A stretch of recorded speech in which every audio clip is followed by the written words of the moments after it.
that happens. What I'm getting at is sometimes you're going to do good for people and you're not going to get compensated like that wall. Sometimes people are going to do terrible things to you. You haven't done anything to them. Sometimes you've done good for them and they only do horrible things to you or somebody else. You see these things around you. And when this happens, your patience is going to be tested. How can they get away with this? How can they do this to me? Why would they do this?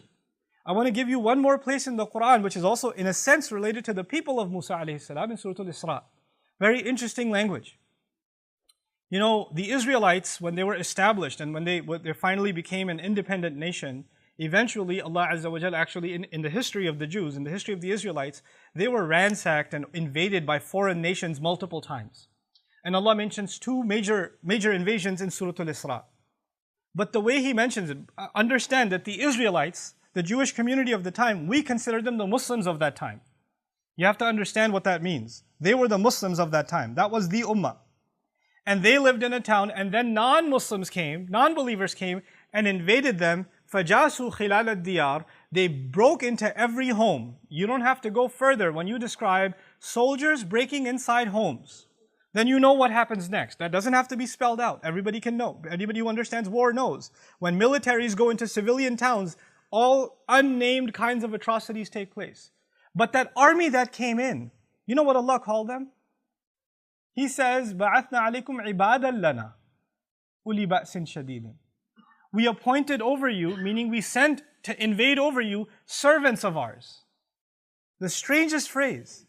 Those people were disbelievers, enemies of Allah, pagans, attacking Muslims, and what did Allah call them? His servants. Sometimes people that do terrible, terrible things, they don't even know that they're serving a larger plan from Allah. They don't even know it. They don't even know that even in their rebellion against Allah, they are actually at Allah's service. They don't even know. The believers might not understand why this is happening to them. They don't see the future script. They don't have that curtain lifted from Allah, like in the case of the teacher of Musa, who said, look, this is going to test your patience because you don't know what's behind the scenes. All you see is what's happening in front of you. You don't know what's going on, in the background. This is alimul ghaybi wa shahada. Allah knows the unseen and the seen. We only get to see what's in front. And when we see what's in front, we go crazy. We lose patience. We say, how can they do this? How did Allah let this happen? You know those parents who lost their child are not going to say, oh yeah, I guess he was going to get older and be a big pain. They're not going to say that. They're going to say, how did Allah let this happen? Why did my child have to die? And those same parents, if that child lived 20 years later, I wish you died when you were young. The kind of pain you've caused us. Those same parents will say those words. But Allah knew. They don't know. Wallahu ya'lamu wa antum la ta'lamun. Allah knows and you don't know. Allah has knowledge and you don't have knowledge. This is the kind of lesson that Musa alayhi salam could not just have been told. He had to experience it. Why? Because you can read about patience. You can learn about it. You can listen to a khutbah about it. But if you're experiencing something, you're experiencing a kind of situation where you cannot understand why this is happening to you. Why is this happening to me? And then still know, لا تحسبوه شرا لكم بل هو خير لكم. Don't think this is a bad thing for you. There's good in this for you. There's good in it for you. If you can internalize that, then you've learned one of the most important lessons in the Quran. One of those lessons that could not have been learned easily even by the likes of Musa alayhi salam. And if it's not easy for you and me to internalize that lesson right away, that's okay. It wasn't even easy for Musa alayhi salam. We're not being expected to turn into angels. We're not being expected to not be frustrated, to not be angry, to not lose patience. That's not the expectation from Allah. As a matter of fact, even someone of that status, of Musa alayhi salam, from ulul azmi min ar-rusul, if he can multiple times be told, look, you're losing your patience, told you you're not going to be able to handle it, then who are we? We are going to go through those circumstances. But this story and this guidance is going to remind us that we have to take a step back sometimes and just look at Allah's plan and say, I submit to it. There is something good in it, in this life and in the next. And you know what? I'm going to accept that. And this is the lesson that Musa alayhi salam had to be given.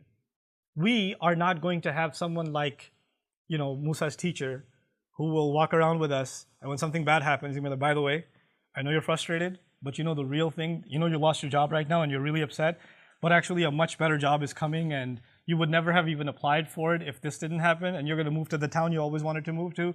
But that's all planned out for you. But I just didn't want to tell you that. So right now I know you're pretty depressed because you don't have any savings, you don't have money to pay the rent and the electricity bill, and everything's falling apart. But just wanted to let you know there's something in the source code you didn't understand. That's not going to happen with us. That's not going to happen. That's only with that messenger and that lesson that he had to learn. And through that we know that there's always a plan. Because of this story, we know there's always a plan. And the plan of Allah is always meant to be something good. You know that knowledge that this man had, or this individual had, I'd say, to be careful. How did Allah describe his knowledge? He says, آتَيْنَاهُ رَحْمَةً مِّنْ عِنْدِنَا وَعَلَّمْنَاهُ مِن لَدُنَّا عِلْمًا. He says about this individual, Allah gave him a mercy that comes especially from us. And then secondarily, he says, we gave him a knowledge that comes especially from us.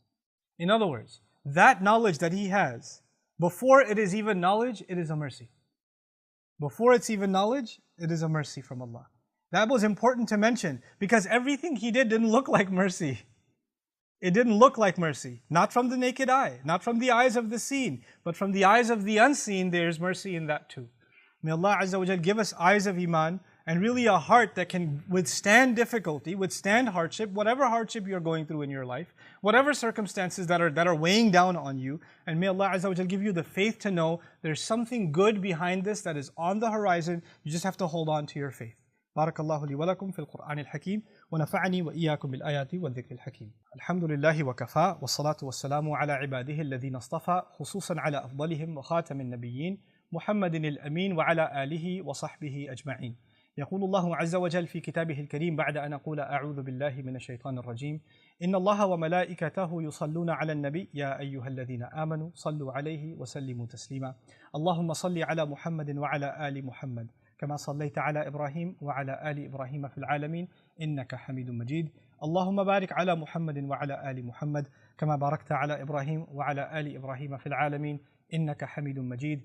عباد الله رحمكم الله اتقوا الله إن الله يأمر بالعدل والإحسان وإيتاء ذي القربى وينهى عن الفحشاء والمنكر ولذكر الله أكبر والله يعلم ما تصنعون. أقم الصلاة إن الصلاة كانت على المؤمنين كتابا موقوتا.